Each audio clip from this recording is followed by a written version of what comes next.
Holy hell, it's only been 2 months and my werewolf vid has managed to log 5 times as many views as my JoJo's Bizarre Adventure vid, which has been up for almost a year. It is now clear to me where the views lie, which means one thing: kicking all that anime trash to the curb and focusing exclusively on tabletop RPGs. Okay, I tell a lie.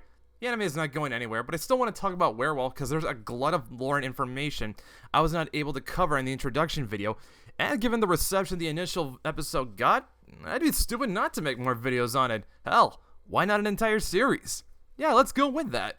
And if it does well, then I got an excuse to cover more White Wolf games. So be sure to hit those like, share, and subscribe buttons, guys.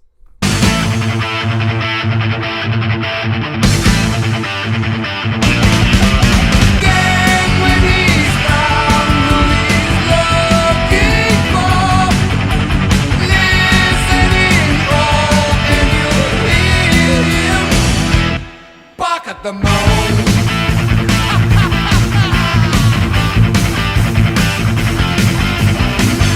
Now, given that the first episode was a primer on the premise and world of Werewolf the Apocalypse, the logical follow-up would be to discuss the Garou themselves.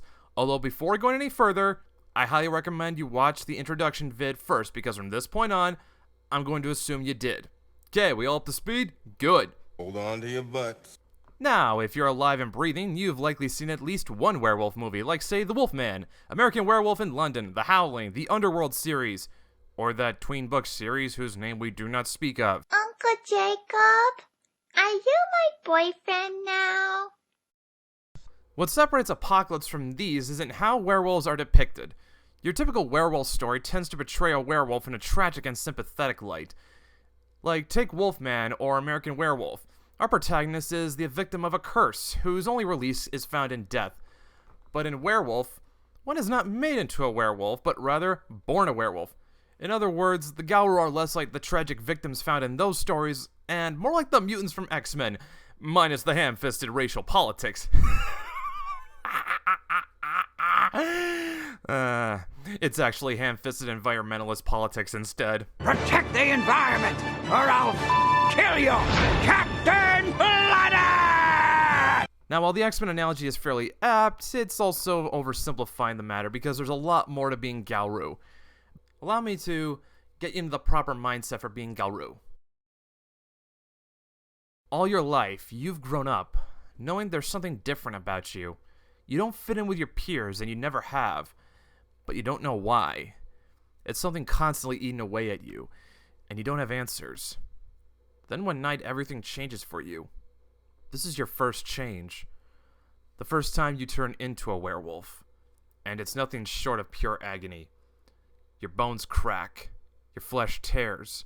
Your organs all fail. You want to scream out in pain, but can't. Your whole body is reforming. You feel like you're being dragged through knives, glass, acid, and fire. Pain. Nothing but pain. And because you're conscious through all of it, you're on the verge of going mad.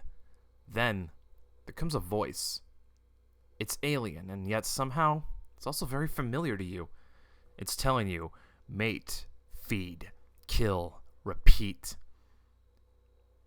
It scares you, but it feels right. It feels right, so you go with it. Growling and attacking anything that moves till your body just gives out and you collapse from exhaustion. When you wake up, you're yourself again. But now, you know you've changed. You're scared again because you can't make sense out of what's going on, what's happening to you, and for all you know, you're the only one it's happening to. But then you're found or come across others like yourself. And after that, everything becomes clear. Now you know why you've never fitted in anywhere. Because you were never human. You're a werewolf. And you belong to a much larger family. And being Garou is not just being different physically, it's also spiritual. You're so in touch with the spirit world, you hardly need to believe in it at all. Because you can actually interact with it. You can touch spirits, you can feel them, even talk to them. This is a part of the world that's closed off to humanity, and it's now open to you. But this comes with its own baggage too. Because you're so in tune with the spirit world, you see the rot and decay spreading through it that originates in the physical world. And it's made clear what your purpose is, that you are a soldier for Gaia, fighting a war to save nature and the spirit world. In fact, that's a very good segue into the next point about being Garou, because it's not just about shapeshifting and howling at the moon. It's also very much being drafted into a war you didn't know you were a part of. And it's all for Gaia. What, you think you're fighting for the human race? Hell no, you are not. In fact, you couldn't care less about humans. Want to know what humanity means to a werewolf? Humanity is only useful to you for breeding stock and nothing else. You're fighting this war to reduce the influence of the weaver and the worm and restoring the wild. That's what you care about. That's your mission. And if one human or several hundred get killed along the way, well... Want to make an omelet, you gotta break some eggs. Now, does that mean you go out of your way to kill humans? Not necessarily. For one, just because you don't really care about the human race as a whole doesn't mean you don't have any attachment to your human relatives.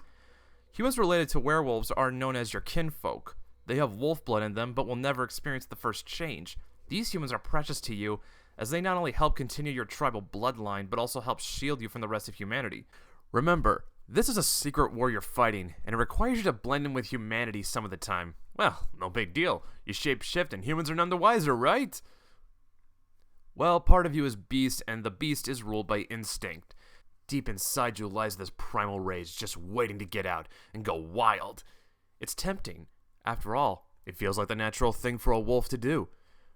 But when a werewolf rages, it becomes stronger and more powerful, and attacks and kills anything that moves. And dead humans tend to attract unwanted attention. And even if you have nothing but contempt for humanity, you gotta be realistic. The monkeys have the numbers, and you do not.